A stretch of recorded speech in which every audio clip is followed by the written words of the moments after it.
토론 두 번째 시간입니다. 박근혜 탄핵이 코앞에 다가왔습니다. 대선이 코앞에 다가왔다는 뜻이기도 합니다. 각 후보 지지자분들의 마음도 상기되실 때입니다. 오늘 대선 지지자 토론은 젊은 층, 청년들을 모시고 한번 해보겠습니다. 자, 오늘 나오신 분들 소개해드리겠습니다. 자, 문재인 후보 지지자 나오셨는데 자기소개 부탁드릴게요. 네, 안녕하세요. 저는 문재인 전 대표를 지지하는 26살 대학생 장노훈입니다. 대학생이요? 네, 대학생입니다. 혹시 뭐 전공 좀 물어봐도 돼요? 저는 경영학을 전공하고 있습니다. 네. 자, 다음에 이재명 후보 지지자 나오셨습니다. 네, 안녕하십니까. 이재명 후보 지지자 30대 공부노동자 이과인이라고 합니다. 공부노동자는 무슨 뜻이에요? 대학원에서 공부와 노동을 같이 하고 있습니다. 그래요. 뭔가 이 사회에 공감이 되네. 자, 다음에 이제 처음으로 나오시는 분이시네요. 심상정 후보 지지자도 나오셨습니다. 네, 안녕하세요. 저는 서울에 있는 대학교를 다니고 있는 22살 박승리라고 합니다. 오, 성함 좋아요. 혹시 본명이신가요? 네, 본명 맞고요. 예. 이렇게 멋진 이름 처음 봐요. 근데 뜻은 이긴다는 뜻은 아니고요. 그래도. 네, 감사합니다. 심상정 후보가 꼭 승리했으면 좋겠습니다. 네, 저도 그렇게 바라고 있습니다. 예. 심상정 후보는 경선을 통과하신 상태라고. 아, 통과하셨죠. 예. 네. 다른 분들은 이제 경선을 통과하셔야 되고요. 자, 저번 방송에서도 말씀드렸지만 이 토론은 서로 싸우기 위한 방송은 아니고 이제 우리가 지지자라는 이름을 빌려가지고 우리끼리 한번 뭔가 이렇게 중지를 모아보자. 정권 교체에 이런 게 저는 미랄이 될 수 있다고 봐요. 서로 간의 장점을 녹아내가지고. 그러니까 이를테면은 어떤 후보가 본선에 갔는데 이쪽 후보나 저쪽 후보가 냈던 공약 중에 좋은 건 가져갈 수도 있잖아요. 그러면서 이렇게 좋은 시너지 만들어보자는 토론이니까 여러분들 반갑고요. 자, 본격적인 이제 질문부터 한번 해보겠습니다. 이 순서부터는 이제 지지자 토론 골고루 한번 먼저 답할 기회를 드릴게요. 문재인 후보가 지지자를 굉장히 자랑스럽게 하시네요. 첫 번째 질문 뭔가부터 한번 가볼게요. 네. 내 후보가 좋은 점 여러 가지가 있을 거예요. 네네. 그중에 가장 자랑스러운, 가장 좋은 점 말씀해 주십시오. 가장 좋은 점은 일단 문재인 전 대표가 살아오신 행적을 볼 때 제가 그분이 가장 적폐청산에 적합한 후보라고 생각했거든요. 왜냐하면은 이건 좀 비유적인 표현인데 다른 분들은 우리가 예를 들어서 뭐 권력의 남용이나 오용 같은 걸 매로 비유하자면은 그 매를 빼앗아서 다시 그 사람들을 때릴 사람이라고 그런 느낌이 든다면은 문재인 전 대표는 자신이 맞은 그 매를 뺏어서 확실하게 부러뜨려서 다시는 그 매를 누구도 들 수 없도록 그렇게 만들어줄 수 있는 후보다. 그런 생각이 들어서 문재인 대표를 지지하게 됐습니다. 멋있다. 기분 좋습니다. 이재명 이과. 이재명 후보 같은 경우에는 다른 후보하고 또 차별점이 있다는 게 신뢰감입니다. 신뢰감이라는 것은 어떤 일관된 철학과 그것을 실천하여 현실성 있게 보여줬을 때 오는 거거든요. 실제로 이재명 후보 같은 경우에 공약들을 찬찬히 살펴보면 공정사회라고 하는 일관된 철학이 있어요. 그리고 성남시장을 하면서 그런 공정사회를 이룩하기 위한 여러 가지 공약들을 실제로 하셨고 지켜내셨거든요. 공약 이행률이 96%라는 게 그 증거고요. 그렇기 때문에 누구보다도 약속을 지키는 후보다 이렇게 생각합니다. 그 청취자분들의 편의를 위해서요. 이분들의 존재감이 없어지려는 목적이 아니고 성함으로 부르게 되면 누구 지지자인지 헷갈리시니까 지금부터는 본격적으로 문재인 문과, 이재명 이과, 심상정 심과 이렇게 불러볼게요. 자, 그러면 우리 심과. 제가 정의당과 심상정 그리고 진보정당을 지지하는 가장 큰 이유는 지금 촛불 시위를 이끌고 있는 그 이념들과 이데올로기 그리고 그 가치 명제들을 이미 10년 전부터 주장하고 그것을 실천해오고 있었다는 그 삶에 대한 진정성이 느껴지기 때문입니다. 그리고 두 번째로 그들은 촛불 시위가 무엇을 원하는지에 대해서 정확하게 짚고 있다는 것이죠. 과감한 개혁을 위한 정치 구도의 변화, 정치의 축을 바꾸겠다는 강한 확신, 그리고 재벌 독점 경제 해체를 통해서 노력을 배신하는 세계에 대해서 의문을 던지고 그것에 대해서 확신 있게 바꾸겠다는 그 신뢰감이 있기 때문입니다. 그리고 마지막으로 인간의 존엄성을 위한 국가를 만들겠다는 명제를 통해서 저는 심상정 의원을 지지하게 됐습니다. 특히나 그녀가 많은 사람들의 비판에도 불구하고 차별금지법에도 끝까지 찬성을 했고 탈핵을 위한 명제를 지난 총선 때부터 끊임없이 얘기했던 걸 보았을 때 그의 진심은 확실하다라고 생각을 합니다. 이 세 분의 이야기를 들어보니까요. 이분들이 출마하시는 것 같네. 자, 딱 그 느낌 아니에요? 그 선거 공보물에 나오는 것 같은데요. 우리 후보는 위대하신 분이시고 이런 거. 제가 심과에 추가 질문 한번 드려볼게요. 처음 나오신 거니까 네네. 심상정 지지자로서는 다른 사람들이 거대 정당에 지지하고 거기에 들어가 있을 때 소수 진보 정당 후보 지지하시는 것은 어떤 외로움 같은 거 없어요? 없다면 거짓말이겠죠. 하지만 저는 같이 경선을 하셨던 강상구 그 교육부 장관이셨나 아무튼 그분의 말씀을 빌려서 저 대신 답해드릴게요. 민주노동당이라는 정당이 어떻게 국회에 들어왔느냐, 거대 야당이라서 들어왔느냐 그런 게 아니다. 우리는 가치를 선도하고 우리 스스로의 선명하게 빛나는 것에 가치가 있다는 것을 믿고 따라와라는 말씀을 하셨습니다.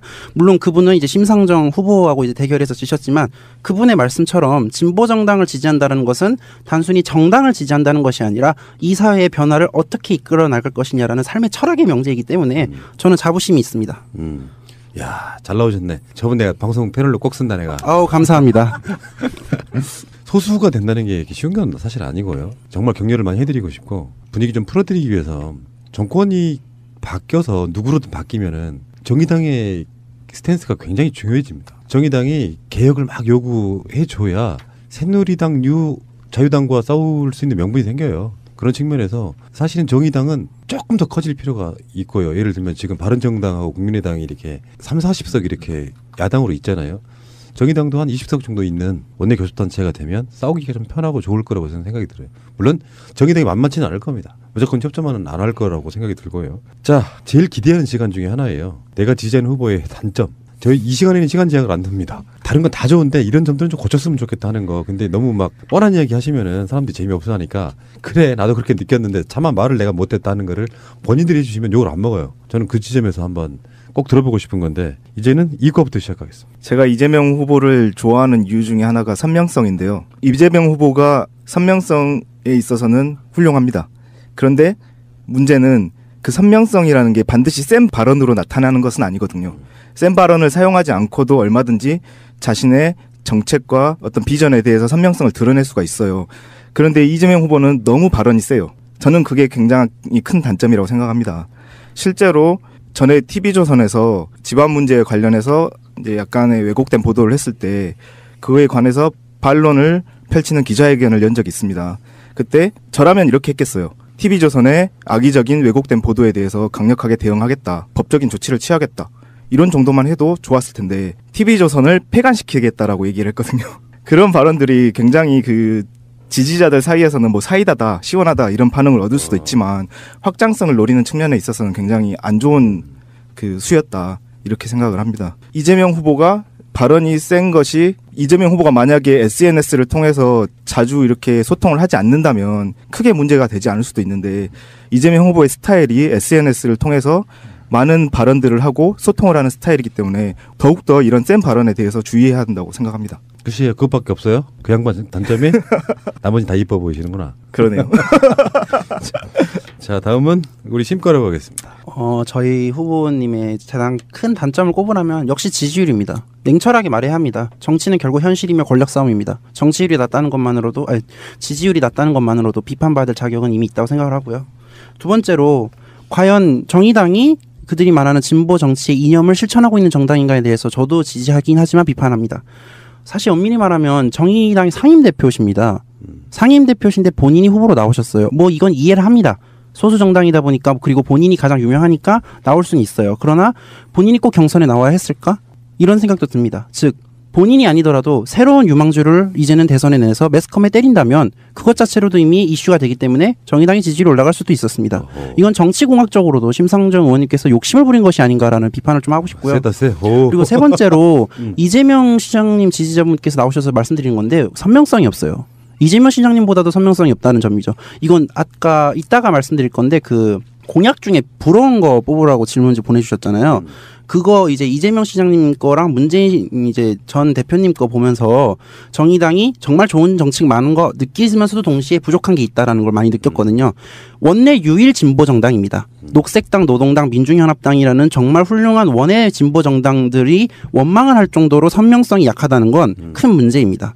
정의당이 완주를 한다는 것에 저는 지지하고 이제는 정권 교체가 확실해지는 이 순간 심상정 후보에게 던져도 된다고 생각합니다. 사표가 되는 한이라도 저는 던질 겁니다. 그러나 그 이후에 진보 정당으로서의 탁월한 선명성을 보여주지 않는다면 저는 어차피 원래 보수적인 인간이니까 민주당으로 다시 돌아갈 수도 있습니다. 저분 나 박수 한번 쳐드리고 싶네요. 이제 그러니까 이 정도는 돼야지. 이 정도는 그 뭐요? 발언이 센 거 어쩌요? 그분이 발언이 안 셌으면 그럼 지지율이 그만큼 올라갔겠어요? 자 다음에 우리 문과로 한번 가겠습니다. 저는 문재인 전 대표 많은 장점에도 불구하고 가장 마음에 안 드는 점이 역설적으로 융통성이 없고 기만 전술에 전혀 뜻이 없다는 것인데요. 사실 문재인 전 대표의 포지션을 생각했을 때 지지율이라던가 그런 걸 생각했을 때 그런 방식의 전략을 한 번도 생각해보지 않았다는 거는 어떻게 보면은 지지자들한테 신뢰감을 전혀 줄 수 없는 그런 약점으로 작용할 수 있거든요. 그 사람이 지지율이 아무리 높고 아무리 원칙에 충실하고 바른 사람으로 보인다고 하더라도 정치인으로서 어떤 이길 수 있다는 확신을 주지 않으면은 대세론을 타고 있는 대선 후보로서는 약간 그게 오히려 약점이 될 수 있지 않을까. 제가 문재인 전 대표에게 바라는 게 그 사람이 진보 정치인으로서 어떤 역할을 바라는 게 아니라 우리나라에서 가장 보수적인 정치인으로서 끝날 수 있기를, 대통령의 임기가 끝날 때 완전히 자기보다 오른쪽에 있는 극우 몇몇을 빼고는 정치 구도를 완전히 밀어버릴 수 있는 사람으로서 생각하고 문재인 전 대표를 지지하기 시작했거든요. 저 새누리당 수구 세력이 남아있는 한은 절대 진보 정당이 확장성을 가질 수 있는 스탠스가 남아나진 않겠다. 우리 정치 구도에서. 그래서 그거를 완전히 벽을 딱 쳐서 무겁게 밀어붙일 수 있는 대선 후보로 문재인을 지지하게 된 거거든요, 저는.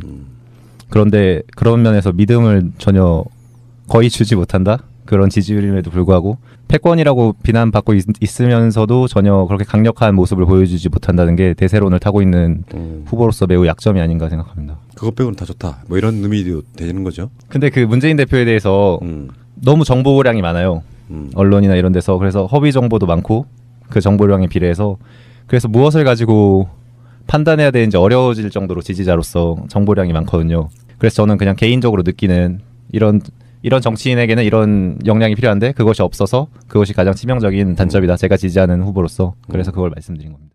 여러분들이 말했던 여러분들 후보들의 단점 이야기 하셨잖아요. 그 관련해가지고 여러분들이 뭔가 좀 하고 싶었던 말이 있었을 수도 있다고 생각이 들어서 여러분들끼리 한번 이야기를 한번 나눠보시기 바랍니다. 저는 그 이재명 시장의 발언 수위가 센 게 사실은 너무나도 부럽거든요. 문재인 대표를 지지하는 사람으로서. 문재인 대표의 말을 듣고서 제가 가슴이 울컥해진 적이 거의 없어요. 한 번도 없어요. 솔직히 말해서. 그게 그냥 문재인의 장점 아닌가요? 그게 장점인데 맞죠. 그게 문재인의 장점. 그게 장점인데 그게 좀 너무 조심스럽다는 게 눈에 보일 정도니까 안타까운 거죠. 그 정도 지지율을 가지고 있으면서도 마음대로 발언할 수 없다는 게 그 사람의 캐릭터가 그대로 드러나는 것 같아서 전혀 가공되지 않은, 원래 그런 사람이다라는 신뢰를 주기도 하지만 어떻게 보면은 정치인으로서는 좀 역량이 부족한 것이 아닌가 이런 생각도 들게 한단 말입니다. 이분들이 디스하러 나오신 분들 같아가지고 좋아요. 그렇게 한계를 인정했을 때만이 실제로 남들에게 공격받았을 때 방어하기도 쉽고요.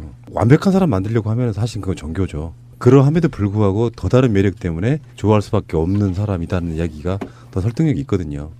이게 제 토론이었으면 좋겠어서. 그러면 그 아까 말한 이재명 시장의 단점은 어떻게 생각하세요? 그게 문재인 후보의 단점인가요? 그렇게 못하는 게? 선명성과 센 발언은 좀 차이가 있다고 생각해요. 선명성은 자신의 어떤 그 이념과 정책에 대한 그 견해가 선명한 거지 발언 단어 선택이 센 건 아니거든요. 아까 말했듯이 뭐 TV조선 폐간 이런 것은 센 발언이라고 생각해요. 선명성하고 관련이 없다고 생각하거든요.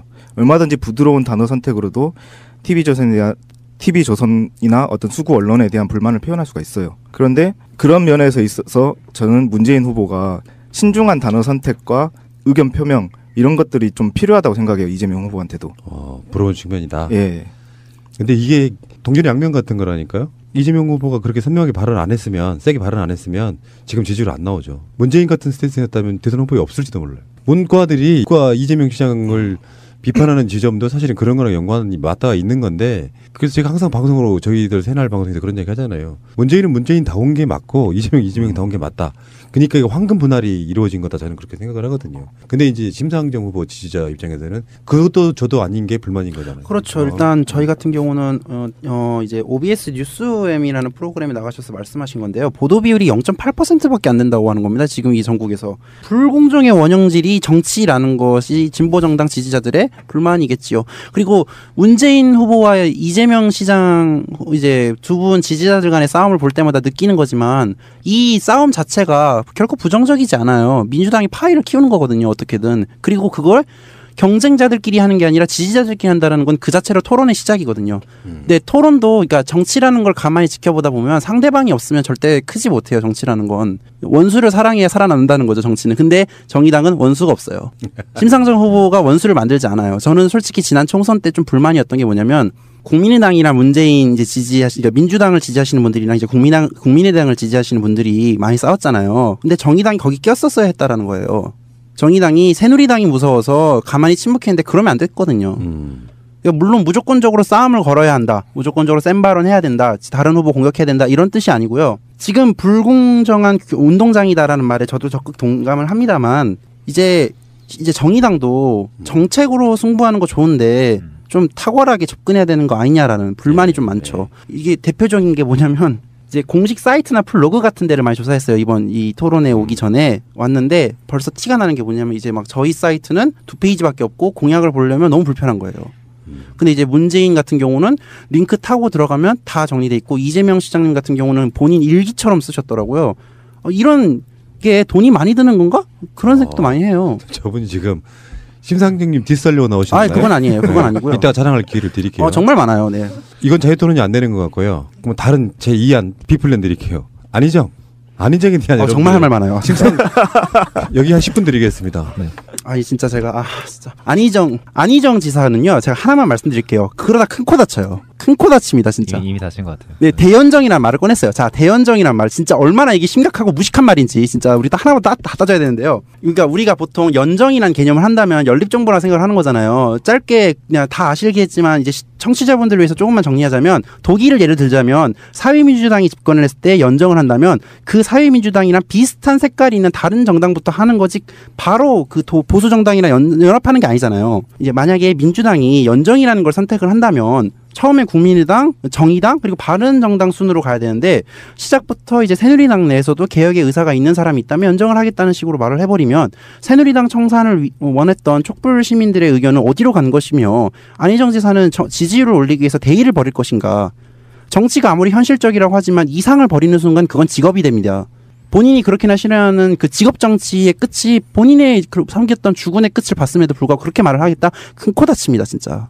네, 저는 원래 안희정 지사 되게 좋게 봤거든요. 정치공학에 능하고 워딩이나 이런 이미지 같은 거 관리하는 걸 봤을 때 지지율을 확보하는데 탁월한 자질을 가지고 있는 정치인이고 그래서 문재인 못지않게 그런 우리나라의 수구적인 정치 세력을 완전 몰아낼 수 있는 그리고 가장 보수적인 정치인으로서 은퇴할 수 있는 그런 정치인이라고 보고 원래는 제가 안희정을 또 좋게 보고 있었어요. 대연정 발언, 선의 발언 전까지. 근데 이제는 뭐 더 아까 이미 말씀을 다 하셨는데 저같이 좀 보수적인 사람도 좋아할 수가 없는 정치인이 되어버렸죠. 안희정의 선의 발언 같은 경우에는 동영상을 보니까 그게 반드시 꼭 잘못했다, 이상한 말이다라고 판단하기는 조금 애매한 부분이 있어요. 농담식으로 얘기한 것 같기도 하고요. 근데 문제는 그 전에 대연정 발언을 했고요. 그 다음에 그 선의 발언을 변명하는 과정에서 자신의 말실수를 인정하지 않고 자신의 철학이 선이다, 그 선의 발언이 자신의 철학이 담겨있다는 식으로 변명을 함으로써 자신이 솔직히 말해서 유승민 유와 다를 바가 없다는 식으로 보였거든요. 제가 보기에는 도대체 구분이 안 가요. 민주당 후보인지 바른당 후보인지 아니면 자유한국당 후보인지. 자유당이에요, 자유당. 플레임으로 부르도록 하겠습니다. 자유한국당. 장당. 네. 제가 노무현 대통령을 또 좋아하는 사람으로서 안희정 지사가 노무현에게 지킨 어떤 의리라든지 이런 거에 대해서 굉장히 높이 평가했고 좋아하는 정치인이었는데 그 후보가 그런 식으로 자신의 정치 철학이 마치 원래부터 우파였다는 식으로 얘기하니까 굉장히 실망을 많이 했고요. 제가 사람을 보는 눈에 대해서 제 스스로 의심하게 됐거든요. 그 정도로 굉장히 많은 실망을 했습니다. 혹시 이런 질문은 좀 유치한데 한번 해볼까요?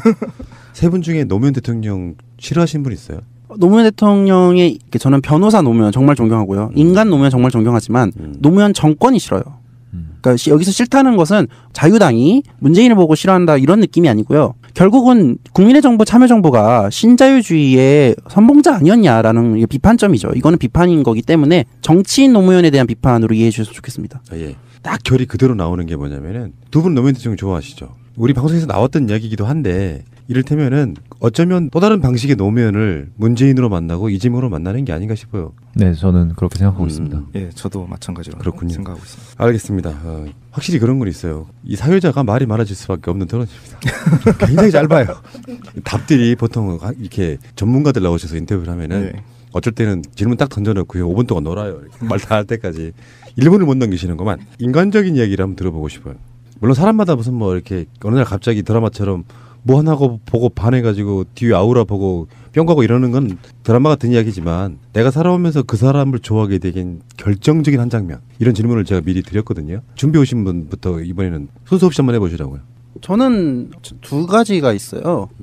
사실 정의당에 관심을 가지게 됐던 건 노유진의 정치 카페라는 팟캐스트 그랬어요? 때문이었어요. 오, 그 영향력이 꽤 크군요. 아, 그렇죠. 저도 사실은 진짜로 노무현 대통령을 인격적으로 정말 존경했기 때문에 민주통합당 때부터 관심이 좀 있었거든요. 정치도 거의 그때부터 관심이 있었던 것 같은데 이제 노유진의 정치 카페를 들으면서 정의당이 이제 관심이 좀 가면서 이제 진보라는 것에 대해서 이제 선입견이 완전히 사라졌죠. 그리고 그 선입견이 완전히 사라진 것은 이번 촛불 시위에 진보 원내 정당들이 얼마나 노력했냐에 따라서 바뀌고 있다라는 것에 대해서 절감했기 때문에 제가 많이 반성을 했습니다. 진보 정치가 아직은 희망이 있다라는 가능성이 있는데 그러다가 심상정이라는 개인에게 관심이 가졌던 건 뭐냐면 필리버스터 때 이런 말씀을 하셨어요. 소수라서 졌다는 말 하지 않겠다. 저는 그 말이 제 머리에 엄청나게 뇌리에 박힙니다. 왜냐하면 제가 진보 정당에 투표하지 않았다기보단 지지하지 않았던 이유를 가만히 생각해 보면 사표 심리였어요. 그리고 이 얘기를 제가 말하면 다른 이제 선배님들이라든지 아니면 어르신들이 크게 공감을 하시더라고요. 내가 왜 민주노동당에 투표를 안 했었냐, 열린우당에 왜 투표를 안 했었냐, 사표 때문이었다 이런 말씀 많이 하시더라고요. 그런데 심상정은 그런 말을 하는 거죠. 소수라서 졌단 말을 하지 않겠다. 억울해하지 않겠다. 그러면 진보 정치 못한다. 이 말이 그의 삶에 확신이 있다라는 것에 대해서 크게 반하게 됐고요. 두 번째로 노동개혁 때 이제 노동부 장관이랑 이제 썰전을 부르실 때 모습인데요. 살찐 고양이법이란 비유를 내시면서 알죠. 예.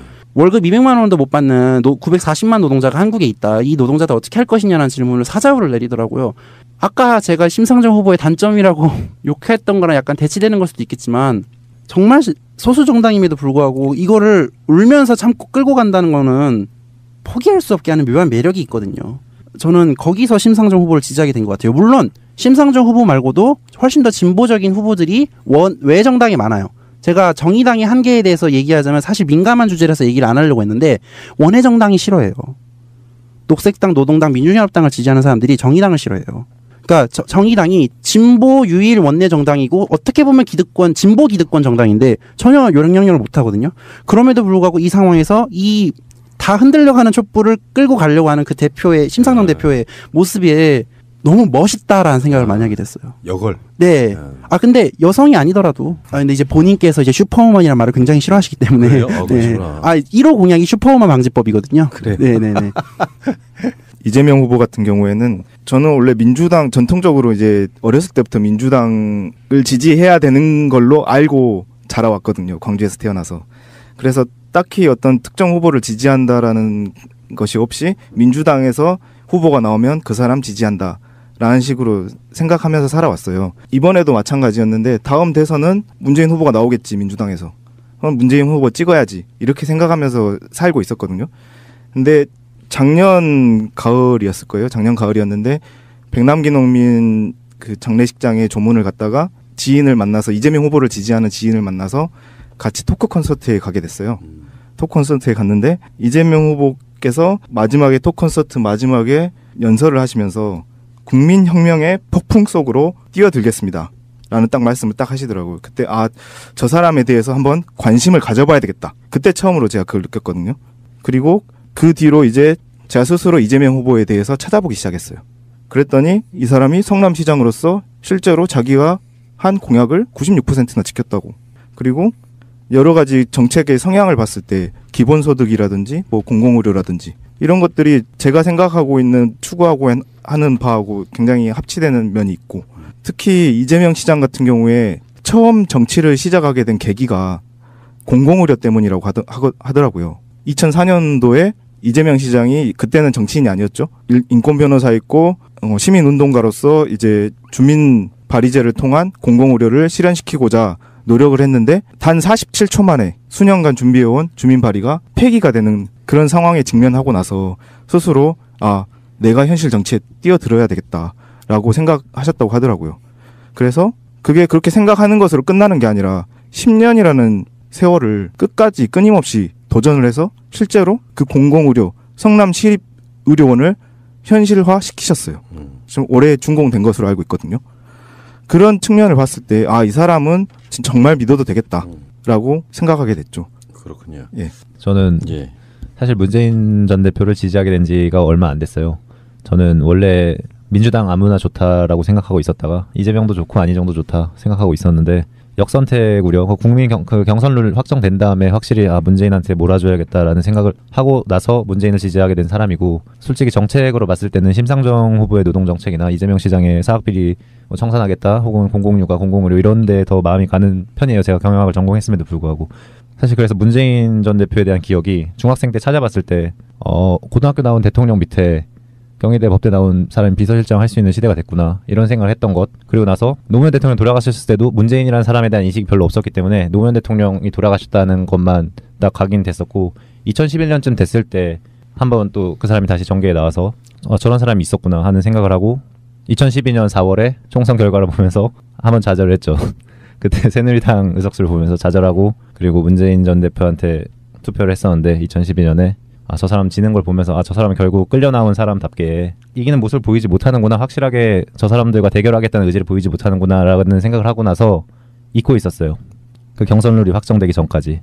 그래서 그 경선룰이 확정됐을 때서야 문재인을 다시 진지하게 봤기 때문에 굉장히 회고적으로 평가할 수밖에 없는데, 일단 결론적으로 지금까지 지지율을 상승시켜오고 유지한 걸 봤을 때 캠프의 역량이 후보의 역량뿐만 아니라 매우 다른 후보들에 비해서 훌륭하다는 거는 당연히 느낄 수 있었고요. 그리고 얼마 전에 안 지사가 선의 발언에 대해서 문재인 대표가 분노가 담겨있지 않다고 1침을 가했을 때, 그 다음에 다시 안 지사가 또 피발한 발언을 하셨잖아요. 그때 문재인 전 대표가 우리의 분노가 사람을 향한 게 아니라 불의를 향한 것이라고 말씀하셨을 때 저 사람은 진짜 죽어도 사람은 미워하지 않는 사람이구나, 죄를 미워하지, 그런 걸 느꼈을 때, 저랑 성격이 전혀 맞지는 않지만 그 사람이 그래도 이 사람 믿을 수는 있는 사람이다, 끝까지 저렇게 갈 사람이구나, 그냥 그렇게. 그래서 내 한 표라도 보태주자 이런 생각을 하게 됐습니다. 그 문재인 대표님한테 제가 저도 반한 적이 하나 있긴 한데요. 노무현 대통령 이제 국민장이었나요? 그때 장례식 했을 때 이명박 대통령 왔을 때 정말 그렇게 친절하게 고개를 숙이는 걸 보고 정말 반했어요. 저건요 진짜 인격이거든요. 그거는 제가 이재명 시장님한테 좀 무서웠던 게 뭐였냐면, 이상하게 칭찬 한번 하고 디스 한번 하고. 그게 있어요. 뭐냐면 제가 이재명 시장님이 제가 정의당보다도 선명한 공약들이 많음에도 불구하고 지지를 하지 못하겠다는 공포가 뭐냐면 로베스피에르의 기질이 있거든요. 민주적인 독재자가 될까봐 좀 무서웠거든요. 근데 문재인은 확실히 그런 걱정은 안 들어요. 제가 이건 제 감상이에요. 그러니까 그거는 가치관에 따라서는 정말 장점이 되기도 하고 단점이 되기도 하는군요. 젊은 분들답게 빠심이 굉장히 막 지나치다 이런 느낌보다는 자기 후보 마음에 안 들면 마음에 안 들어 씨. 하지만 이런 점이 좋아서 지지한다 이런 느낌이 들고요. 투표에서 이거 개표했었다 이런 말이 있었지 않습니까? 이번 대선 정권 교체의 마지막 변수는 사전투표함 바꿔치기 음모일 것입니다. 조기 대선이 확정적입니다. 투표 감시단 시민의 눈 가입을 많이 해줘야 된다. 지난 총선 시민의 눈 활동 보셨죠? 전국에 투표소 15,000개, 선거 부정을 원천 봉쇄하려면 투개표 감시단 6만 명이 필요합니다. 정권 교체의 완성은 투표함을 지키는 것입니다. 시민의 눈을 검색하세요. 투표함을 지켜야 됩니다. 새누리당 반대할 거예요. 내 후보 공약 중에 제일 마음에 드는 거 하나, 그리고 상대 후보 공약 중에 마음에 드는 거 하나씩 답할 수 있는 기회를 드리겠습니다. 이번은 심상정 후보부터 갈까요? 공약이 좀 많은데 네. 하나만 꼽아야 하나요? 근데 이거 무한정 드릴 수가 없죠. 이 네네네. 부분은. 그래서 대표적인 거 한 두 개만 뭐 듣겠습니다. 두 개 정도만 네, 꼽으란다면 지구당의 부활입니다. 첫 번째로 이제 이건 저는 이거 자체가 청년 정치의 핵심이 될 수 있을 것이라는 믿음이 있습니다. 우리는 청년 정책을 논하기 이전에 청년이 정치에 참여할 수 있는 정치를 만들어야 합니다. 근데 이 지구당이 대한민국에는 없죠. 근데 일본 같은 경우만 하더라도 지역에서만 활동하는 당이 있을 정도로 풀뿌리 민주주의가 되게 역설적이지만 발전돼 있거든요. 우리나라는 좀 반대적이에요. 일본이랑 한국이랑 민주주의 비교하다 보면. 근데 이 지구당이 만약에 부활을 한다면, 제가 다니는 곳이 이제 신촌의 한 대학교인데 신촌에 4개 대학이 있잖아요. 이 4개 대학에 대한 문제를 해결하기 위해서 청년들이 연합해서 당을 만들 수도 있죠. 그렇게 된다면 청년들이 대학 문제에 있었을 때 좀 더 적극적인 권력을 획득할 수 있지 않을까, 그런 믿음이 있고요.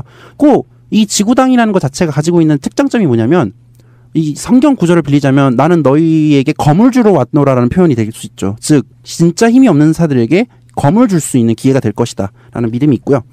이제 두 번째 공약을 꼽자면 비정규직 80%를 정규직으로 전환하겠다라는 거. 이건 정말 중요한 문제라고 생각해요. 제가 국민의 정부, 그러니까 김대중 대통령도 정말 인격적으로 정말 존경하지만 그분이 노조에게 권력을 주고 이제 회사와 협상을 할 수 있는 것을 합법화 시켰음에도 불구하고 그분에 대해서 비판하자면 결국은 비정규직이라는 계급을 만들지 않았느냐.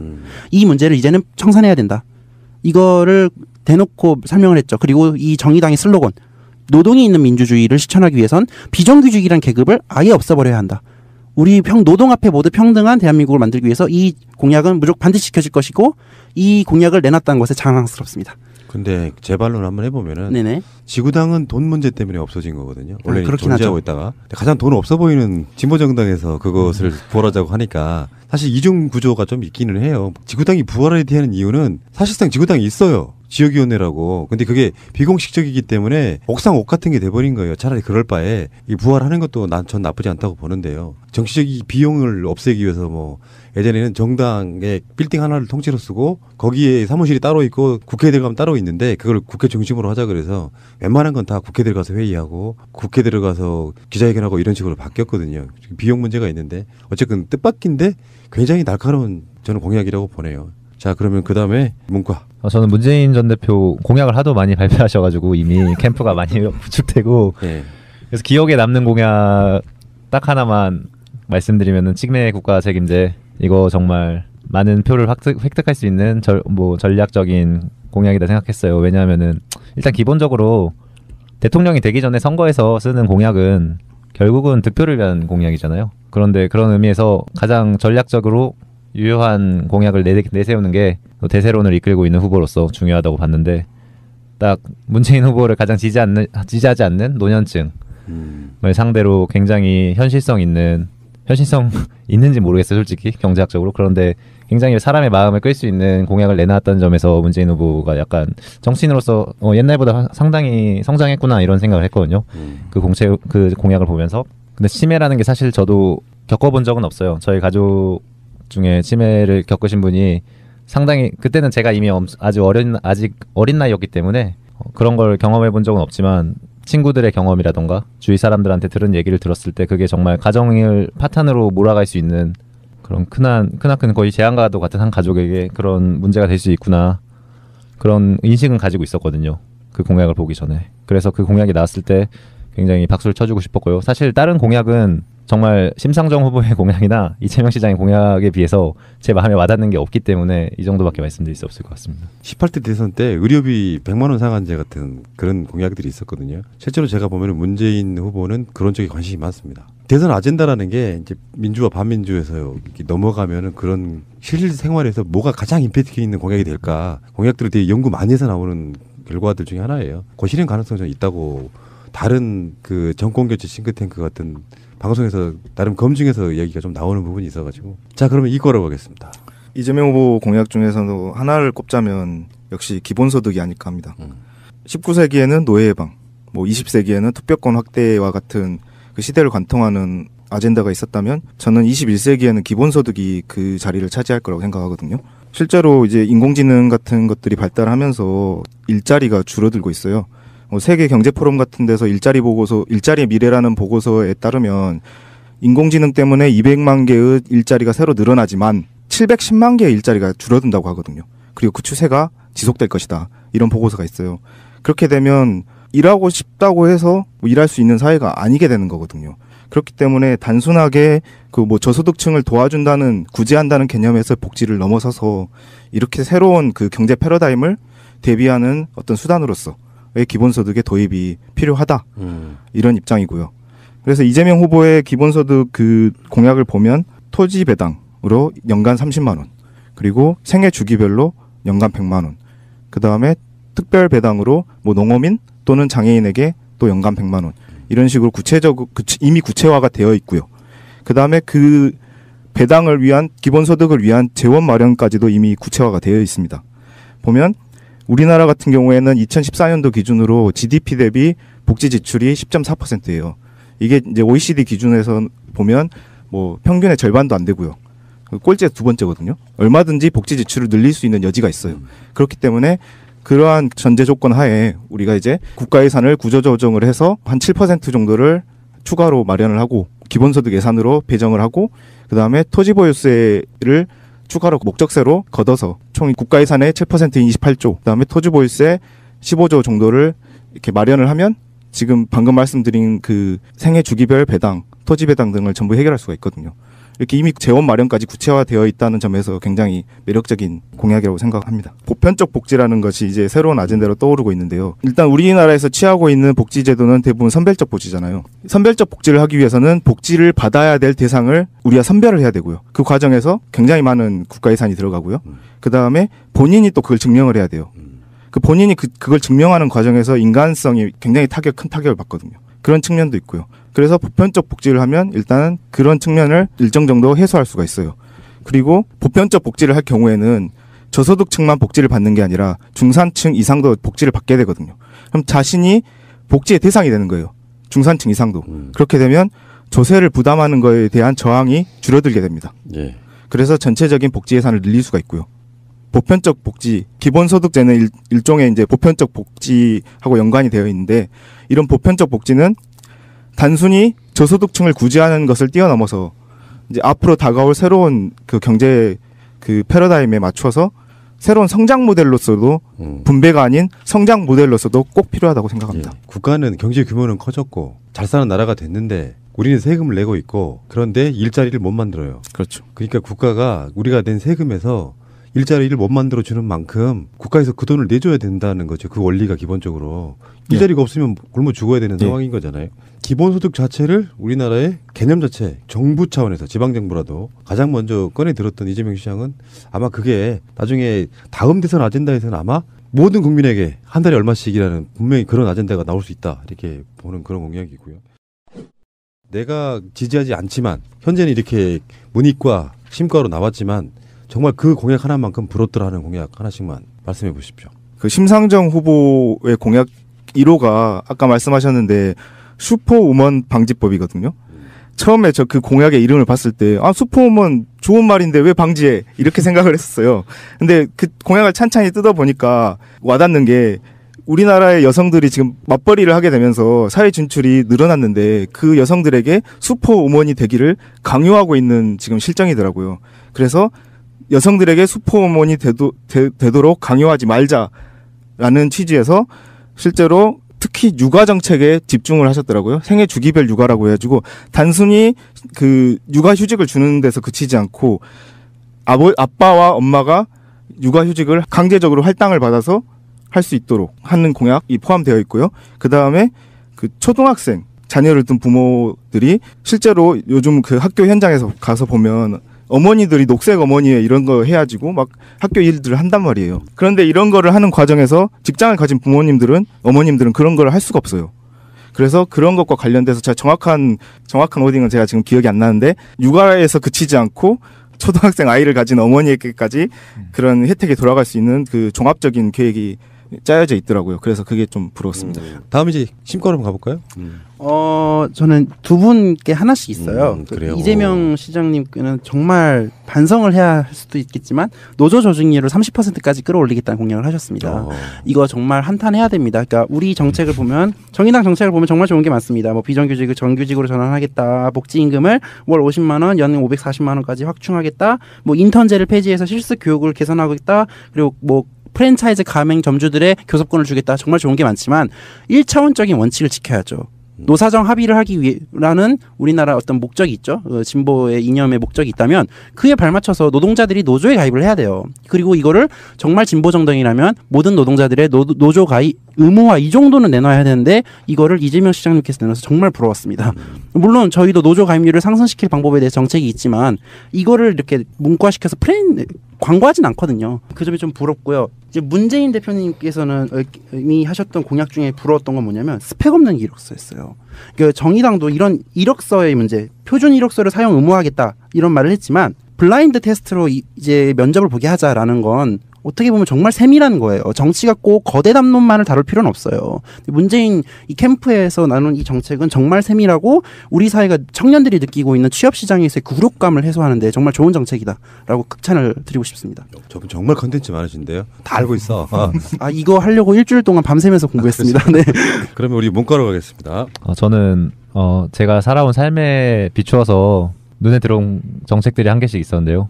그 후보 공약들 중에 일단 심상정 후보의 노동존중헌법, 그리고 이재명 시장의 사학비리 근절. 또 심상정 후보의 그 노동존중헌법 그 공약에서 특히 눈에 들어온 게 아이들한테 이제 교육 현장에서부터 정규교과 과정에 그런 노동 관련한 교육 과정을 신설해가지고 노동을 경시하는 문화를 없애도록 하겠다.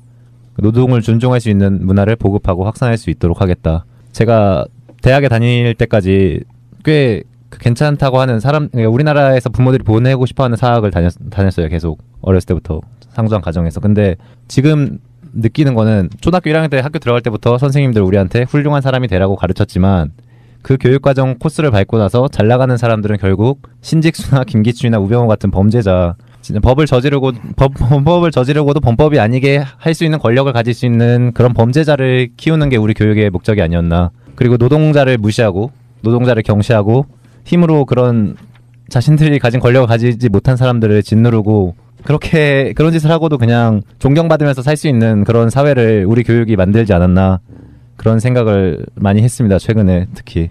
그래서 그 두 분의 각각 공약에서 노동 존중 헌법, 그리고 노동을 존중하는 교육과정을 정규교육과정에 편성하겠다. 그리고 이재명 시장은 그런 교육 현장에서, 사실 우리나라 중고등학교 대부분 사학이잖아요. 대학도 그렇지만 그런 사학 비리를 근절하겠다. 그게 되게 눈에 들어왔어요. 제가 어렸을 때부터 사립학교 다니면서 그런 선생님들이나 교사들이나 그 학부모들이나 뭐 거기 이사회 같은 사람들 하는 짓을 보면서 참 반칙이 아니구나, 반칙이 아니라 그냥 저거는 힘이구나, 돈은 힘이고 인맥은 힘이고 그냥 그런 거고, 우리는 그래서 좋은 고등학교에 가야 되고 좋은 대학에 가서 힘을 가져야 되는구나, 이런 장면들을 너무 내재화하며 살았거든요. 제가 지금까지 살면서. 그렇기 때문에 그 두 분의 그 각각의 정책이 진짜 우리 미래를 위해서, 우리 국가의 미래를 위해서 정말 꼭 필요한 정책이라고 생각했습니다. 예. 사실은 박근혜가 패대기 쳐버린 것 중에 하나가, 공약은 무슨 사회적 분위기가 만연돼가지고 사실은 모든 선거는 공약을 내걸고 그것을 보고 투표를 하고 그 못 지켰을 때는 굉장히 미안하고 석고대로 해야 되는 게 정상적인 건데, 사실 공약 이행률은 제가 봤을 때는 90%가 넘어야 된다고 생각해요. 그런데 이제 그게 안 되는 나라가 될 뻔했는데, 박근혜는 뭐 당선되면 그걸로 끝. 심지어는 뭐 여당 대표였던 김무성은 선거 때 써먹으려고 낼 수밖에 없다라고 너무 뻔뻔하게 얘기를 해버린 우리 입장에서는 좀 아닌 거죠. 저 어쨌든 간에 그러면은 짧게 말씀을 드려볼게요. 여러분들이 지지하시는 그 후보가 당선이 되시면 공약 이행률이 얼마쯤 될 거라고 솔직히 생각하십니까? 숫자만 말씀해 주세요. 네, 저부터 할게요. 뭔가? 근데 저는 50%가 안 되지 않을까 생각합니다. 그래도 상관없다고 생각하고요. 원래 문재인 대표는 그런 분 아니셨나요? 못 지킬 공약 안 하자주의. 근데 그게 제가 솔직히 문재인 후보 지지하는 이유가 공약을 이행해달라는 게 아니라 그 벽을 쳐달라는 것이기 때문에 확실하게 강력한 힘으로 네, 당선이 돼가지고 네. 압도적으로 뭔가 해나가 주길 바라는 거지, 공약 구체적인 건 별로 관심 없다. 네네. 공약 그거죠. 오히려 구미가 당기는 공약은 다른 후보들이 많이 네. 제시하시는 것 같습니다. 그 공약을 가져오면 돼. 네. 후보가 돼가지고 자 우리 그러면요, 우리 이과요. 이재명 시장 같은 경우에는 성남 시장을 하면서 뭐 96%라는 참 전례 없는 높은 공약 이행률을 보였는데요. 그거는 아무래도 대통령이 돼서는 그 정도로 높은 이행률은 보이긴 어렵지 않을까, 그렇게 생각해서 한 80%. 우리 심과는요. 솔직히 말씀드려서 많이 불안해요. 퍼센트도 말씀 못 드릴 정도로. 이게 농담하는 게 아니고요. 민주당은 못해도 10년은 했어요, 집권을. 대통령이 된다라는 건 시장이 된다, 도지사가 된다 차원이 아니잖아요. 이거는 행정도 행정이지만 대통령이 됐고 그 집권 여당이 됐을 때 어떻게 행동하냐지를 우린 경험한 적이 없어요, 진보정당이. 이거는 실력의 문제가 아니라 경험의 문제거든요. 그리고 무엇보다 소수정당이잖아요. 만약에 집권하고 정책을 낸다 했을 때 민주당이 반대한다면 정말 힘들어지죠. 우리 심과 박승리님한테 추가 질문 하나 드리면, 거대 양당 사이에 그 얘기가 좀 있었잖아요. 만약에 박근혜 탄핵에 있어서의 어떤 과정 속에 전국이 급변하면서 야당 후보와 범여권 후보가 1대1로 맞붙는 엄중한 상황이 만약에 왔다고 치면, 그 상황에서 내 후보 끝까지 완주해줘 하시겠습니까? 아니면은 그래도 정권교체가 중요하니까 우리 후보 주저앉아도 괜찮아 하시겠습니까? 어느 쪽이 가까우세요? 완주입니다. 범여권이 된다 한들 야권은 이기는 건 확실합니다. 이게 제가 이 얘기는 하면 너무 길어질 것 같으니까 과정 얘기하지 않더라도 이 촛불 시위와 그리고 개혁에 대한 의지가 굉장히 신중하고 그리고 완벽하게 나아가고 있는 상황이라고 저는 판단을 하고 믿고 있거든요. 그리고 그 상태에서도 불구하고 범여권이 된다. 그거는 저희가 정권 교체를 위해서 다른 야권 후보를 찍는다 하더라도 범여권이 된다는 소리거든요. 지금 이 상황에서 여권이 된다라는 건. 근데 지금 그런 상황이 아니잖아요.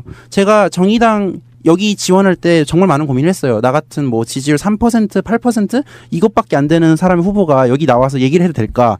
정말 고민했지만 그럼에도 불구하고 여기 나온 건 더 이상 정권 교체가 목표가 되는 선거가 되지 않을 것이다. 이 촛불 시위의 열망을 믿고 이제는 진보를 지지하시는 분들이 믿어 의심하지 않고 한더라도 진보 정당의 후보를 뽑아줘야 그것이 진보의 맥락을 이을 수 있는 그 끊겨졌던 진보의 맥락을 부활시킬 수 있는 유일한 방법이다. 지금 정의당이 두 자릿수를 넘기지 못하면 진보 정치는 한국에서 몰락한다. 그렇기 때문에 저는 완주를 선택하겠습니다. 근데 사실은 이것만으로도 굉장히 몇 시간짜리 토론이에요. 사실은. 그러니까 진보 정당은 다시 민중과 수립됐을 때만이 어쩌면 더 다음 선거 때 이제 불안불안한 마음 없이 다음 총선 때쯤에 진보 정당이 약진할 것이다라는 뭐 이런 또 그런 식의 어떤 주장도 있어요. 그 얘기 이제 여기서 멈출게요. 이거 심각해지면 이제 완전히 배가 산으로 가는 수가 있어요. 네, 죄송합니다. 예. 그런 꿈을 한번 꿔봅시다. 요즘에 아침에 자고 일어나는 게 너무 좋아요. 심하면 제가 이렇게 변한다니까요. 우리 방송의 5대 목표 중에 첫 번째가 박근혜 퇴진이었습니다. 시작할 때부터 4년 전에. 그랬기 때문에 근데 지금이 박근혜 퇴진이 코앞에 와 있는 거잖아요. 아침에 자고 일어나면 내가 긴 꿈 꾼 건가 이렇게 생각할 때 있어요. 최근 몇 개월 사이에 일어난 일이 있을 수 없는 게 일어났단 말이에요. 그리고 나서 지금 정권교체 이거 정권교체 못 시키면 정말 우리 이렇게 팟캐스트 한들 무슨 의미가 있고 정당 한들 무슨 의미가 있겠습니까만 그런 가정은 싫고 당선 여부 가능성을 떠나가지고 여러분들께 우리가 살아가는 이유는 저는 간단하다고 생각해요. 꿈이 있다는 거. 당장 돈이 없어도 앞으로 나는 뭐 어떻게 될 꿈이 있기 때문에 사는 거거든요. 내 후보가 당선되면 그때부터 우리나라는 어떻게 바뀔 것이다라는 그 청취자 여러분들이 들었을 때 정말 행복해지는 시간 한번 만들어 주십시오. 자, 그럼 문과부터 하겠습니다. 네네.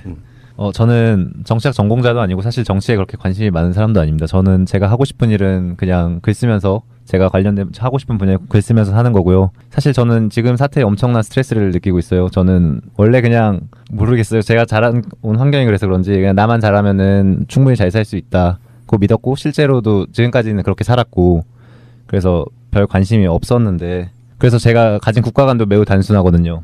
되게 염세적인데 어떻게 보면은 영토는 그냥 분쟁의 대상이고 헌법 같은 것도 법률 그냥 쪼가리들 그냥 같이 다 해석의 대상이고 역사의식도 그냥 논쟁의 대상이에요. 제가 기준으로 삼는 거는 딱 하나밖에 없어요. 우리말. 한국어를 쓰는 공동체. 근데 뭐 지금은 공동체라고 할 수 없으니까 지금의 국가를 우리 수준의 국가를 그냥 집단이라고 하죠. 제가 가지고 있는 국가관을 대한민국을 바라보는 관점을.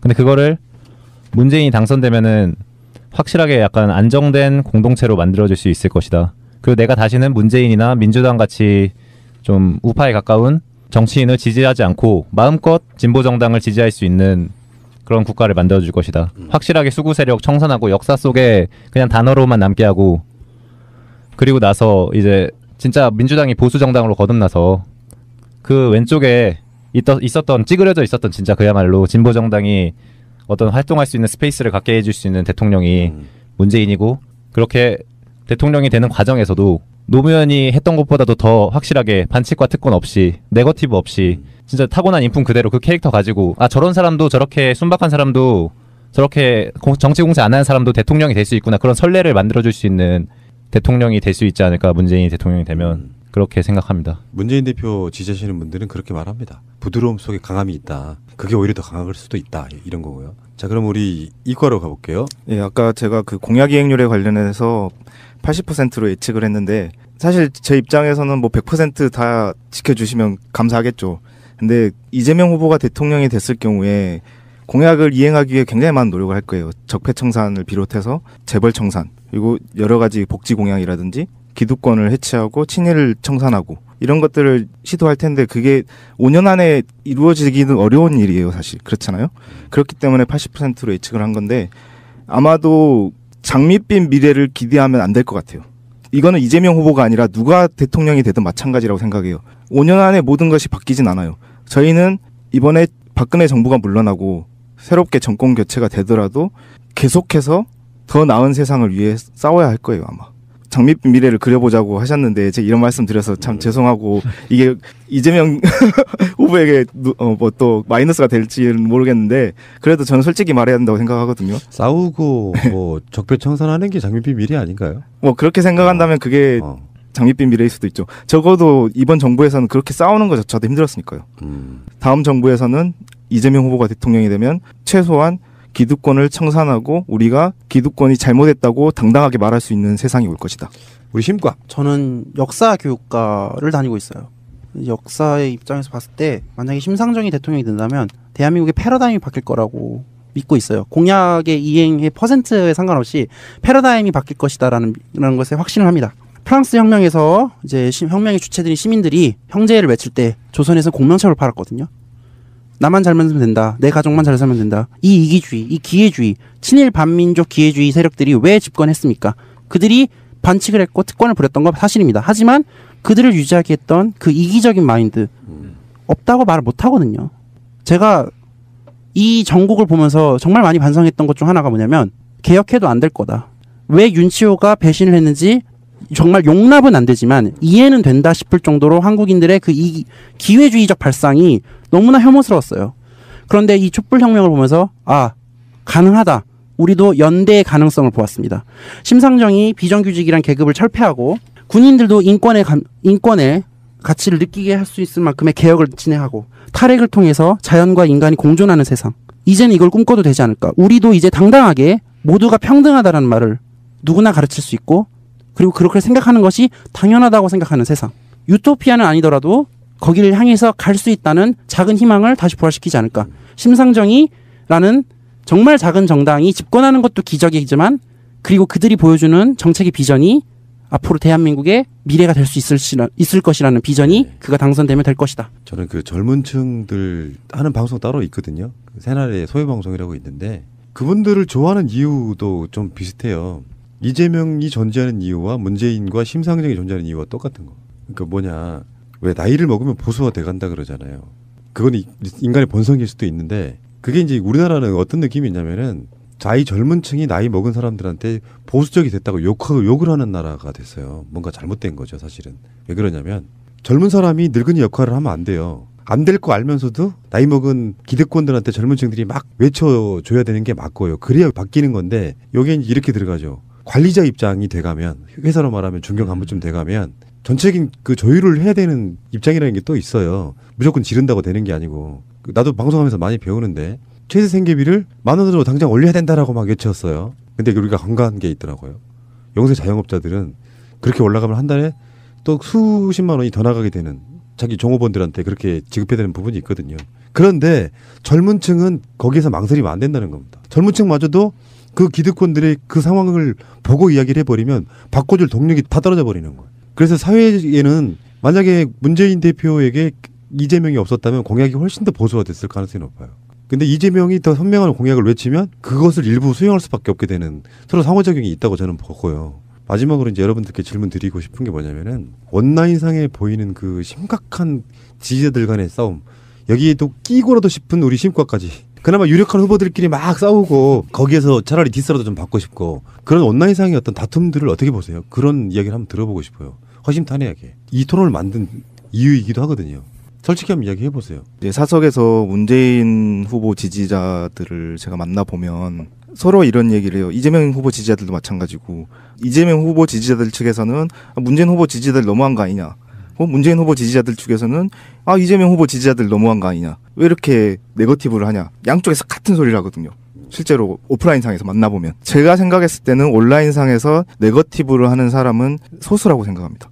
상대적으로. 소수인데 그 사람들이 올린 글들이 임팩트가 세고 여러 군데서 많은 양의 글을 올리기 때문에 그렇지. 그게 과대대표돼 보이는 게 아닌가. 제가 봤을 때는 5%도 안 돼요. 전체 그 우리나라 시민 국민들 중에 좀 심하게 말하면 1% 정도가 그렇게 하고 있는 거죠. 다른 분들은 어떻게 생각하세요? 네, 저도 완전히 동의하는데요. 저도 그래서 그냥 그런 거를 보면은 노트북 덮어버리고 읽고 싶은 소설이나 읽자라고 생각하는 편인데 그런 과대대표되는 것에 영향을 받아서 대통령이 나온다고 생각하지 않아요. 또 한편으로는 팬덤도 필요한 거잖아요. 네. 근데 어느 정도의 팬덤은 필요하지만 결국 대통령을 만드는 대다수의 표는 그런 데 관심이 없는 그냥 그 사람이 좋아서 정책 보지 않는 그 90% 이상의 국민 그 사람들이 결국 대통령을 만든다고 생각하거든요. 그래서 저는 그렇게 과히 걱정하진 않습니다. 제가 사실 덕밍아웃을 좀 하자면 제가 어떤 남성 아이돌 그룹에 거의 10년 넘게 팬인지를 했거든요. 그런데 느끼는 게 있어요. 뭐냐면 팬들의 촉이 있어요. 뭐냐면 분탕치를 치면요. 99% 팬이 아니에요. 안티가 확실해요. 아니면 부럽거나. 정말 두 분의 싸움이라서. 그리고 전 무엇보다 SNS를 안 하거든요. 저는 SNS도 안 하고 뭐 아무것도 안 해요. 저는 팟캐스트만 듣는 사람인데 문재인 후보가 공격을 받는 거랑 이재명 후보가 공격을 받는 건 좀 다른 문제인 것 같아요. 문재인 후보는 1등이니까 맞는 거예요. 지지율 1위의 수액이라 생각하시고 그냥 넘어가시면 될 것 같고요. 즐겨. 네, 즐기라는 거예요. 안티가 많다는 건 그만큼 대세라는 증거죠. 그다음에 이재명 후보나 안희정 후보가 공격을 받는 건 아마 그분들의 발언 수위가 민주당을 지지했던 정통적인 어떤 가치에 비해서 조금씩 좀 벗어난 부분이 없잖아 있잖아요. 이거에 대한 그렇죠. 공포예요. 제가 봤을 땐 공포의 심인 것 같아요. 그리고 심상정 후보가 비판받는 이유는 아까 말씀드렸기 때문에 굳이 말씀드리진 않겠습니다. 이게 아까 제가 농담처럼 이야기를 했지만 사실 정상적인 나라는 문재인 정도가 아주 건강한 보수. 그렇죠. 그리고 이재명 정도가 그냥 중도 정도의 포지션이고 네. 오히려 진보 정당들 분들이 진보 쪽에 가 있는 게 사실 맞는 거예요. 그러니까 거기에 옮겨가는 과정이라고 저는 보고 문재인 후보가 굉장히 좌쪽으로 더 클릭을 했다 그러면 확실히 확장성은 좀 떨어졌을 거라고 보고요. 만약에 그렇게 가버리면 이재명의 공간이 좀 줄어들죠. 그러니까 상호 보완적인 작용으로 좀 갔으면 좋겠다고 생각이 들고 아까 말씀드린 것처럼 심상정 후보나 정의당의 위치가 없어지는 게 아니라 더 커져야 됩니다. 그리고 우리나라 지금 현재 생각해 보시면요. 보수 정당 3개의 중도 정당 하나가 지금 원내 사당인 거예요. 어떻게 보면 그렇죠. 그러니까 교섭단체 있는 사당이 그렇게 돼 있는 거라고요. 그리고 뭔가 좀 비정상적으로 갈 수밖에 없고 촛불의 힘은 어떻게 보면은 굉장히 좌에 있는 거거든요. 이 언밸런스가 좀 있어서 촛불의 힘으로 가고 있는 거잖아요. 저기서 뭐 잘 안 된다 싶으면 촛불 와 일어나면 통과 뭐 이렇게 되는 그런 분위기라서 아마 정권 교체가 되고 나서도 한 어쩌면 5년 내내 그런 걸로 엄청나게 싸워야 될 것 같은 그런 느낌인데 여러분들께 고마운 것은 아까 말한 것처럼 그 정치 혐오 같은 걸 느껴서 아예 노트북을 덮을 수도 있지만 최소한 다른 건 몰라도 지금 이번 선거에는 젊은 층들, 청년들 투표하겠다는 열의가 정말 대단할 것 같은 생각 좀 들고요. 근데 여기 방송까지 이렇게 나오신다는 게 말처럼 쉬운 건 아니에요. 우리들이 그냥 일상에 하는 거니까 그런가 보다 하지만 용기 되게 내야 되고 말 못하면 어떡하나 막 뭔가 스트레스도 좀 받고 뭐 그런 소회들을 한번 들어보겠습니다. 짧게. 네, 저는 일단 여기 나와서 싸우지 말자라는 거를 제 1원칙으로 하고 나왔고요. 우리가 싸울 때가 아니라 지금 탄핵 확실하게 시키고 정권 교체해야 될 때이기 때문에 이런 데 나와서 서로 흠집 내는 게 그리고 그런 전파가 바깥으로 나가는 게 무슨 의미가 있나 이런 생각을 해서 나왔는데 제가 바라던 대로 큰 마찰 없이 되게 많은 걸 배울 수 있어서 좋았고요. 특히 여기 와서 많은 걸 듣고 많은 걸 배울 수 있어서 좋았고 말은 좀 충분하게 잘 하지 못한 것 같지만 제가 원래 말을 잘하는 사람이 아니라서 그거는 별로 아쉽지 않습니다. 잘하셨어요. 많이 떨립니다.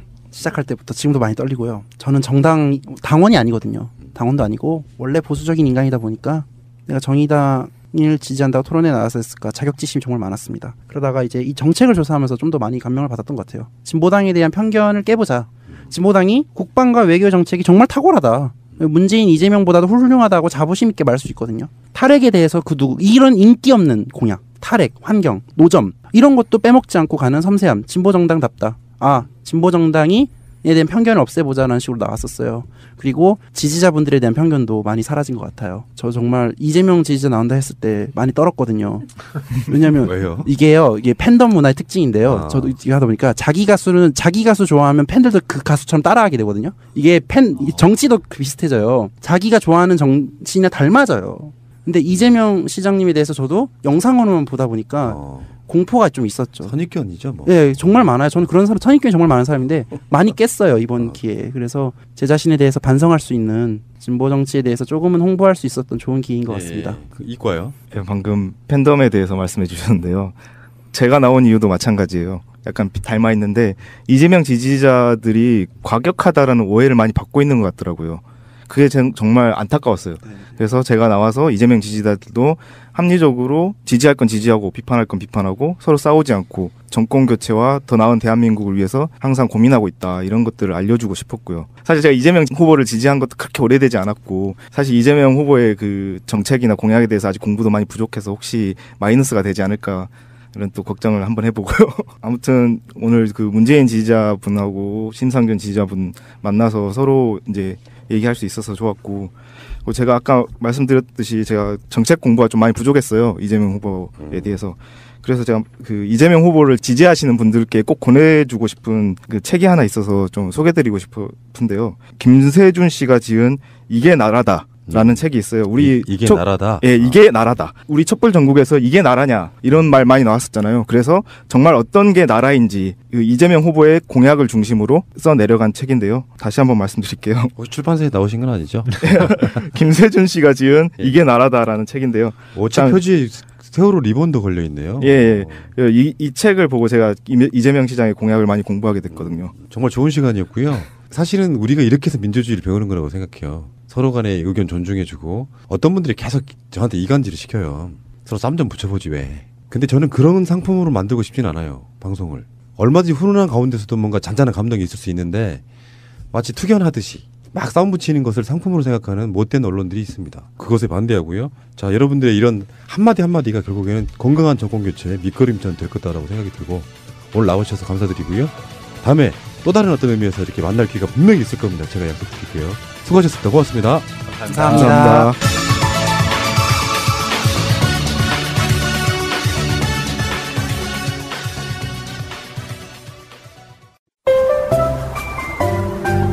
여보, 우리도 차 한 대 사자. 휴가철에 놀러 한번 제대로 못 갔어.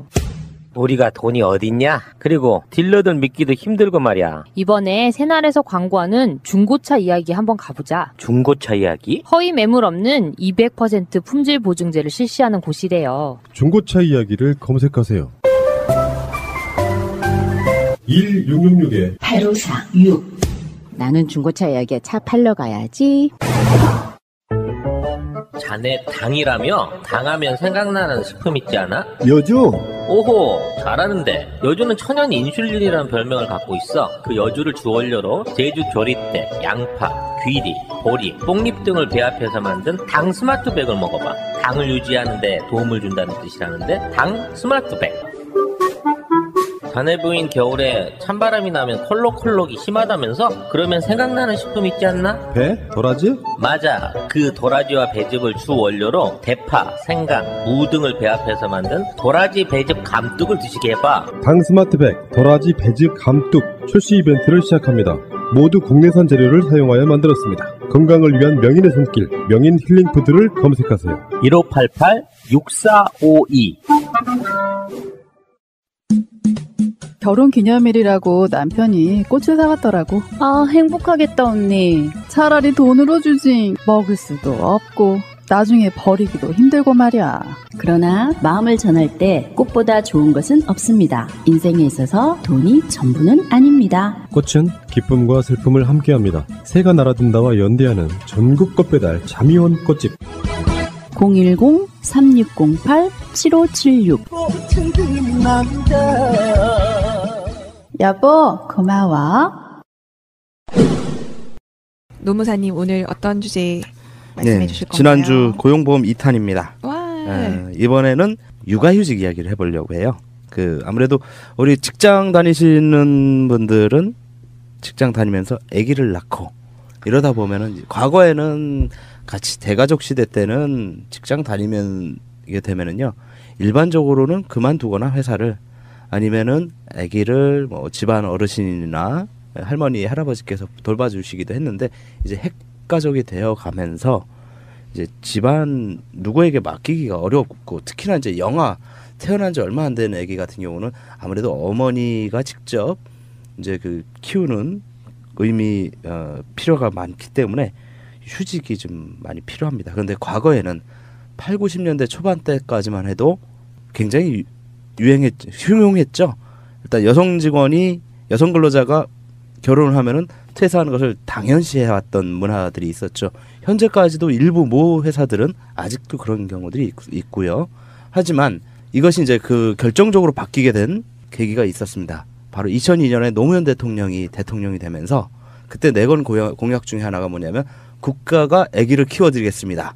라는 말을 했었어요. 그때 이제 도입된 제도가 바로 이 육아휴직 제도인데요. 이걸 이제 육아휴직을 그냥 단순한 권고사항이 아니라 의무사항으로 만들어 버렸어요. 그래서 남녀 고용 평등과 일가정 양립 지원에 관한 법률. 깁니다. 19자입니다. 줄여서 고평법이라고 하는데요. 고평법에서는 이 육아휴직을 사업주가 부여하지 않으면요 벌칙이 있어요. 500만 원 이하의 벌금형으로 다스립니다. 즉 사업주가 전과자가 될 수 있는 거예요. 다만 육아휴직은요 아무나 다 갈 수 있는 건 아니에요. 일단 그 당해 근로자가 이 회사에 들어온 지 1년 이상은 돼야 돼요. 그러니까 1년도 안 된 근로자가 육아휴직을 쓰겠다 했을 때는 사업주가 거부할 수가 있다 이겁니다. 그렇게 법을 만들어 놓은 이유는요. 들어온 지 한두 달 만에 육아휴직 간다고 해서 육아휴직 1년을 쓸 수 있거든요. 그러면은 육아휴직 다 쓰고 난 다음에 어느 날 육아휴직 끝나는 날에 저 이제 그만둘게요 이래버리면 그거를 근무기간으로 인정해줘 버리면은 어떻게 되냐, 실제 다닌 기간은 3개월도 안 되는 사람이 퇴직금을 받아갈 수 있다는 그런 모순이 발생하기 때문에 육아휴직의 근로자의 조건은 첫 번째, 근로자가 1년 이상 이 회사에 다녔었어야 되는 것이고요. 그리고 두 번째는 육아휴직을 30일 이상 부여받아야 돼요. 우리가 일반적으로 휴직과 휴업의 그 차이를 얘기할 때요, 중요한 기준점은 한 달, 즉 30일을 기준으로 잡거든요. 그래서 육아휴직을 쓸 때는 최대 1년 이내로 쓸 수 있지만 1년 이내에서 반드시 1년을 한 번에 써야 되는 것이 아니라 한 달 단위 이상으로만 쓰면은 몇 번에 나눠서도 쓸 수 있습니다. 그래서 보통 요즘은 2달 휴직하고, 아무래도 이제 출산하고 나서 산후휴가가 또 이제 45일 이상 부여가 되니까 그 직후에 바로 육아휴직을 가는데 바로 1년을 쓰는 분들도 있지만 6개월을 쓰고 그 복직했다가 나머지 6개월은 또 다음에 쓰는 경우들도 있어요. 그래서 육아휴직의 이런 그 조건에 대해서 한 가지 근로자들이 아셔야 될 점은요, 같은 동일 자녀에 대해서 배우자가 육아휴직하고 있을 때는 또 다른 배우자가 동시에 쓰지 못할 수가 있다는 거. 그러니까 예를 들어 길동이를 낳았어요. 근데 길동이를 낳았다고 엄마가 육아휴직하면서 아빠도 동시에 같은 길동이를 육아하겠다고 휴직은 못 쓴다는 거예요. 그러니까 길동이를 낳았으면은 엄마가 먼저 쓰고 그리고 엄마가 복직하면 그 다음에 아빠가 휴직을 할 수 있다. 요 점을 주의를 하셔야 되고요. 그리고 육아휴직을 들어갈 때 고용보험에서 급여를 줘요. 왜냐하면은 사업주는 육아휴직 기간 동안에 임금을 지급해주지 않아도 되거든요. 대신 고용보험에서 육아휴직 기간에 대한 급여를 주는데 이것을 바로 육아휴직 급여라고 하죠. 실제로 많은 근로자분들께서 육아휴직을 사용하면서, 사실은 현재는 대부분은 산모, 엄마들만 육아휴직을 많이 쓰는데요. 이거 아빠도 쓸 수 있는 육아휴직인데 아빠들이 못 쓰는 경우들이 많아요. 아직까지는 눈치가 보여서. 저 엄마들도 사실 못 쓰는 경우가 많죠. 제 친구들도 이게 육아휴직 쓰는 게 눈치가 보인다고 말하는 게 육아휴직을 쓰고 나면 내 자리가 뺏겨 있으니까 내 책상이 없어지니까 못 그거를 이제 하죠. 걱정들을 많이 하는 게 현재 현실이죠. 예. 승진에서도 탈락하잖아요. 아, 그거 법 위반입니다. 그게 바로. 근데 그게 위반인데. 그것 때문에 탈락했는지 뭐 때문에 탈락했는지 알게 뭐나. 네, 그걸 밝힐 수가 없으니까. 그렇죠. 그 입증 책임은 근로자에게 있습니다. 그러니까요. 예. 그래서 그런 부분들은 아직까지도 우리 한국 사회가 모성보호에 대한 관심도나 중요도에 대해서 그만큼 이해도가 떨어진다라는, 우리 사회의 민낯을 그대로 보여준다라고 봐야 될 것 같아요. 그러니까 육아휴직을 받으시려면은요, 급여를 받으려면 일단은 지난번에 우리 구직급여처럼 고용보험 가입 기간이 통산 180일 이상이 돼야 돼요. 그러니까 그 중에서 무급휴무일은 토요일은 빼자면 일주일에 6일 해서 한 달이면 24일이 되니까 넉넉하게 한 8개월 이상의 기간 동안에 고용보험에 가입되어 있었어야 육아휴직 급여를 받을 수가 있어요. 그래서 육아휴직 급여는 얼마냐? 그러면은 통상임금의 40%를 지급을 하는데 상한액이 있어요. 월 100만 원까지를 육아휴직 급여로 줄 수 있어요. 근데 다만 여기서 통상임금이 기준이 되는데, 통상임금이란 뭘 말하냐면 우리 급여 명세표 같은 거 받아보시면 기본급이라고 되어 있는 항목들 있죠. 이건 무조건 통상임금에 들어가고요. 또 직책수당, 직무수당, 근속수당, 업무수당, 위험수당, 기술수당, 이렇게 그 지급되는 명목이 딱 눈에 봐도 아, 이거는 내가 어떤 업무를 맡고 있기 때문에, 아니면 이 정도의 위치에 있기 때문에 받는 수당이라고 볼 수 있는 것들은 전부 다 통상임금에 해당합니다. 그 통상임금의 40%를 받는데 상한선이 100만 원이란 거죠. 예를 들어 내 기본급이 400만 원이에요. 그랬을 때는 400만 원에 40%면은 160만 원이죠. 그런데 상한액이 100만 원이니까 100만 원까지를 1년 합치면은 1200만 원까지는 육아휴직 급여를 받을 수 있다라는 거죠. 그래서 만약에 길동이를 낳았다. 그러면 엄마도 100만 원까지를 상한선으로 1,200만 원까지 받을 수 있고 아빠도 그다음에 엄마랑 이제 다시 바톤 터치해서 또 1년간 육아휴직하면서 1,200만 원을 받을 수 있는데 여기서 새로운 게 하나 뿅 하고 생겼습니다. 아빠의 달이라는 게 생겼어요.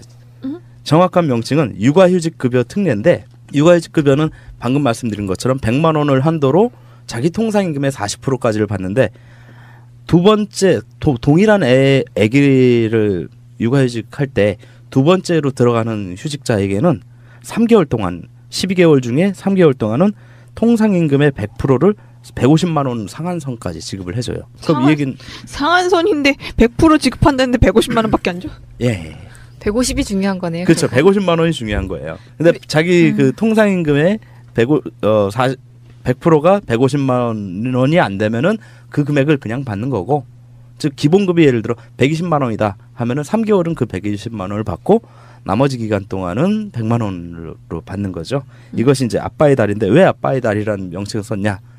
일반적으로 엄마가 출산을 하니까 출산이 끝나면 동시에 육아휴직을 들어가니까 그래서 엄마가 먼저 하는 것이 거의 99%거든요. 그렇죠. 그래서 두 번째 이제 동일한 길동에 대해서 아빠가 두 번째로 들어가니까 아빠의 달이라고 해서 3개월치는 그렇게 150만 원으로 50만 원 더 주겠다. 그러니까 애기 많이 낳아라. 이 취지죠. 그러면 스타트했을 때 첫 3개월에 150만 원씩 주는 건가요? 그렇죠. 450만 원 주고 나머지 8개월은 100만 원씩 800만 원을 주는 거니까 그러니까 1250만 원 받게 되는 거죠. 그리고 이거는 이제 시간차를 두고 사용할 수도 있어요. 그러니까 엄마가 육아휴직 쓰고 한 달 정도 있다가 아빠가 육아휴직을 또 쓸 수도 있습니다. 근데 배우자가 공무원이거나 아니면은 사립학교 교직원일 경우에는요, 이분들은 우리 고용보험을 가입하지 않기 때문에 고용보험 시스템에 육아휴직을 썼는지 안 썼는지 나타나지 않기 때문에 방금 말씀드린 그런 아빠의 달 적용을 못 받을 수도 있어요. 아, 둘 다 고용보험에 가입되어 있어야지만 이제 그렇죠. 혜택을 받을 수 있는 거군요. 그렇죠. 그러니까 둘 다 직장이어야 되는데 일반 민간 기업이면은 고용보험을 의무적으로 들어가기 때문에 시스템에 그 고용보험 시스템에서 다 파악이 되지만 그 공무원이나 그 사립학교 교원들은 공무원 그 연금법 그리고 사립학교 교원 연금법에 적용을 받기 때문에 고용보험 납부를 안 하거든요. 따라서 엄마가 육아휴직을 썼는지 그런 것들을 알 수는 없어요. 물론 이제 사립학교나 공무원들도 육아휴직 제도가 있습니다만 그 정보가 서로 교환이 안 되기 때문에 다만 회사에서 그 공무원이거나 교직원인 분이 자기가 육아휴직 사용한 적이 있다라는 확인서 등을 제출하면은 동시에 순차적으로 아빠의 달 그 적용을 받으실 수가 있습니다. 아, 이거는 확인해가지고 그러면 서류 떼다가 제출을 해야 되는 거군요. 그렇죠. 예. 그래서 육아휴직 급여는요, 한 달 육아휴직 시작 이후 한 달 지난 때부터 월 단위로 신청할 수 있어요. 월급 받듯이. 예, 다만 휴가 종료일로부터 1년 내에 신청 안 하면은 이건 다시는 못 받습니다. 동일한 아이에 대해서는. 그리고 육아휴직 급여를 신청할 수 있는 그 대상 아이는 만 8세 이하 또는 초등학교 5학년 이하, 그러니까 2학년 이하가 돼야 되는 거고요.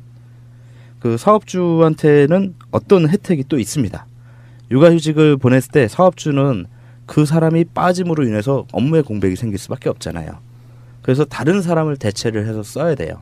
그러면 그 대체한 사람에 대해서 육아휴직 기간 동안에 월 60만 원을 그 지원을 해줍니다. 다만 조건이 있습니다. 조건이 있는 것이 뭐냐면 대체 인력 고용하기 3개월 전부터 고용 후 6개월까지 권고사직이나 정리해고 같은 것을 하지 않았어야 돼요. 예, 그런 경우에는 그 월 60만 원까지 지원을 해주고 또 육아휴직 자체를 시켜준 것에 대한 보상으로서 월 20만 원을 또 보조를 해줍니다. 결과적으로 사업주는 누군가 육아휴직을 갔을 때 그 사람의 업무를 대체 인력을 뽑으면은 그 대체 인력을 뽑음으로 인해서 월 80만 원을 1년까지 도합 960만 원의 보조금을 받을 수가 있습니다. 다만 방금 말씀드린 것처럼 권고사직이라든가 그 정리해고라든가 이런 것들을 하지 않는다는 조건 하에서죠. 그럼 결국에는 사업주 입장에서는 어차피 지불을 해야 될 돈을 이제 다른 사람을 고용해서 지불을 하는 거고 그 사람에 대한 또 지원금도 받을 수 있는 거니까 만약 그거 돈만 따진다면 그렇게 손해 보는 건 없는 그런 거네요. 셈이죠. 예, 그런 셈이죠. 물론 업무적으로 미숙하거나 뭐 새로 교육을 시켜야 된다거나 뭐 이런 일이 있을 수는 있겠지만 그럴 수는 있지만 요즘 오히려 그 경력 단절 때문에 특히나 이제 여성분들이 경력 단절 여성들이 이런 그 대체 인력의 취업을 희망하는 경우들도 많아요. 요즘 워낙에 고용 시장이 굉장히 어려운 상황이기 때문에 이런 그 대체 인력으로라도 근무하고자 하는 분들이 많기 때문에 사업주 입장에서도 그 육아휴직 제도를 반드시 나쁘게 볼 것은 아니고요. 어차피 근로자가 잘 살아야 자기도 잘 사는 거예요. 우리 흔히 말하듯이 지금 그 내수가 죽은 이유가 지금 근로자들이 지금 점점 주머니가 얇아지고 소비 가능 인구가 줄어들기 때문이잖아요. 그렇다면 사업주들의 입장에서도 좀 크게 그리고 장기적으로 생각하자면 애를 많이 낳는 것이 결국은 사업주에게도 좋다라는 그런 인식 전환이 좀 필요하지 않겠나 싶어요. 그러네요. 장기적으로 봐서는 이게 국가에 이바지하는 것이고 그리고 결국에는 그렇게 인력이 생기고 사회가 잘 돌아감으로 인해서 본인한테 소득이 돌아오는 거고 이게 전부 다 이제 순환적으로 이루어진다라는 생각을 해야 될 것 같아요. 네. 참 이 세 분에게는 전혀 공감 안 되는 얘기였습니다. 그렇긴 한데요. 제 친구들이 워낙에 육아휴직 하는 친구들이 많고 하다 보니까 그 친구들의 하소연을 듣다 보면은 되게 답답할 때가 많아요. 저는 개인적으로 그런 그 장래를 하나 좀 꿈꿉니다. 우리 김승아 지부장님이 원직복직 해갖고 그러다가 결혼해서 육아휴직 쓰는 거. 그 좀 한번 보고 싶네요. 그러게요. 그 철도에는 그 임신부를 위한 유니폼이 따로 있어요. 그래서 어느 정도까지 일할 일도 할 수 있고요. 그랬으면 너무너무 좋겠네요. 그러게요. 제 친구들이 그거 육아휴직 쓸 때 토론하던 내용이 너무 마음이 아파갖고 잊을 수가 없는데 언제 임신을 해야 되는지를 계산하고 있던. 그렇죠. 승진에 밀리기 때문에 이게 일이 복잡해지더라고요. 그 얘기 들었어요. 그 간호사들이 그렇죠. 일이 바쁘기 때문에 임신할 순서를 정해서 그 얘기도 들었죠. 위에서 조정해준다고. 네. 여성들의 사회 진출 부분과 인간다운 삶에 있어서의 어떤 영역이 약간 부딪히는 게 있어요. 남편의 월급만으로는 안 돼서 직장 나가시는 분 또는 내가 내 자아 실현을 위해서 어떤 전공 같은 거를 발전시켜가지고 직장의 어떤 여성분들의 출세 이런 것들도 이렇게 맥락이 배치가 되는 측면이 있는데 나는 이렇게 생각합니다. 이 육아휴직인의 이름이 모르는 걸 떠나가지고 생각이 약간 좀 잘못된 걸 수도 있는데요. 아이의 입장에서 보면 엄마가 집에 있는 게 좋습니다. 저는 어렸을 때 어머니가 집에 안 계셨거든요. 거기서 주는 영향들이 되게 컸어요.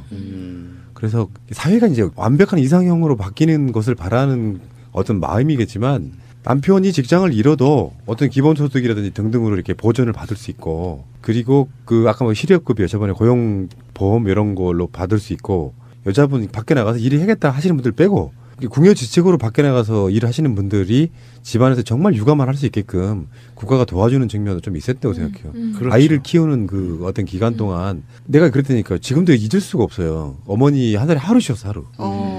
그러면 어머니 쉬는 날은 집에 일찍 가고 싶어요. 엄마가 뭘 맛있는 거 해놨을까 봐. 그 전에는 제가 집에 들어가면은 어머니가 해놓은 음식은 한 가지도 없고 내가 차려 먹어야 했던 그 기억 때문에 특정 기간 동안에 엄마는 집에서 좀 필요하다.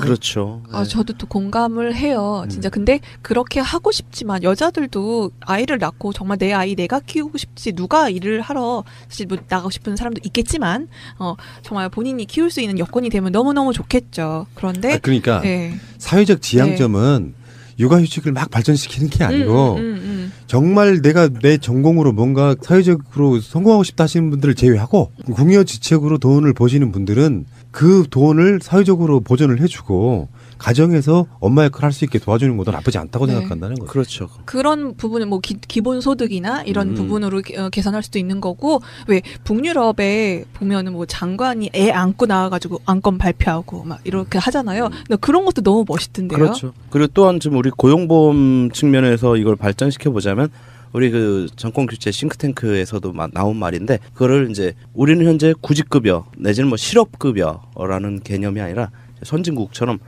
실업 수당으로 그러니까 우리는 구직을 위해서 주는 최소한의 그것이 아니라 실업 상태에 있으면 당연히 받는 것으로 그렇게 이제 좀 그 사회가 발전이 되어야 되죠.